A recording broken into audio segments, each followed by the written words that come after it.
یہودیوں میں 3 بڑے فرقے ہیں، 3 بڑے فرقے، اور تینوں کے الگ الگ تاریخ ہے۔ سب سے اوپر والا جو ہمارے ہندوستان میں جیسے ہندوؤں میں برہمن سب سے اوپر ہے، ایسے یہودیوں میں اشکنازی ایک فرقہ ہے۔ اشکنازی وہ اپنے آپ کو سب سے ٹاپ والے یہودی مانتے ہیں، اور یہی وہ لوگ ہیں جو زائنزم کے جو ہے نا کہ دعوے دار ہیں اور اس کو امپلیمنٹ کرنا چاہتے ہیں۔ یہ وہ یہودی ہیں جو یوروپین کنٹریز میں رہے، اور یہ موسٹلی وائٹ ہیں، اور اکثر ان کے داڑھی نہیں ہوتی ہے۔ یہ وائٹ یہودی ہیں، جیسے آپ لوگ دیکھو گے جو اسرائیل کا وزیر اعظم ہے اس کی داڑھی ہے، لیکن یہودیوں کے مذہب میں داڑھی رکھنا یہ بہت اہم بات ہوتی ہے اور بہت زیادہ تقوی کی علامت ہوتی ہے۔ اشکنازی سب سے اوپر، اس کے بعد دوسرے نمبر پہ آتا ہے سیفارڈین۔ سیفارڈین یہ وہ یہودی ہیں جو اندلس اور اسپین کے علاقے میں پہلے رہتے تھے، اور اس کے بعد وہاں سے یہ ہجرت کر کے کہاں پہنچے؟ اسرائیل میں پہنچے۔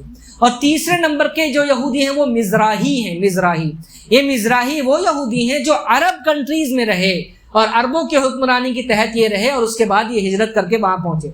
آج بھی اسرائیل میں یہ جو 1 نمبر والے یہودی اپنے آپ کو کہلاتے ہیں اشکنازی، یہ اپنے آپ کو پرو سمجھتے ہیں، اور یہ دوسروں کی حکومت، انہوں نے لالی پاپ دیا کہ آؤ اسرائیل میں تم کو سب کچھ ملے گا، لیکن کچھ نہیں دیا۔ پارلیمنٹ میں اشکنازیز کا قبضہ، حکومت میں ان کا قبضہ، ان کا دبدبہ، بڑی بڑی فیکٹریز ان کی، اسلحہ کی فیکٹریز ان کی، سب کچھ ان کی ہے۔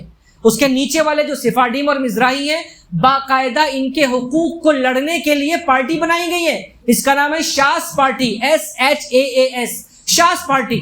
یہ پارٹی سفارڈیم اور مزراہی ان 2 یہودی فرقوں کے حقوق کی حفاظت کے لیے لڑتی ہیں، اور کئی مرتبہ انہوں نے ہتھیار بھی اٹھائے ہیں 60 اور 70 کی دہائیوں۔ یہ حال ہے اسرائیل کا، لیکن ہم کیا سمجھتے ہیں؟ ہم سمجھتے ہیں سارے یہودی کون؟ مسلمانوں کے دشمن۔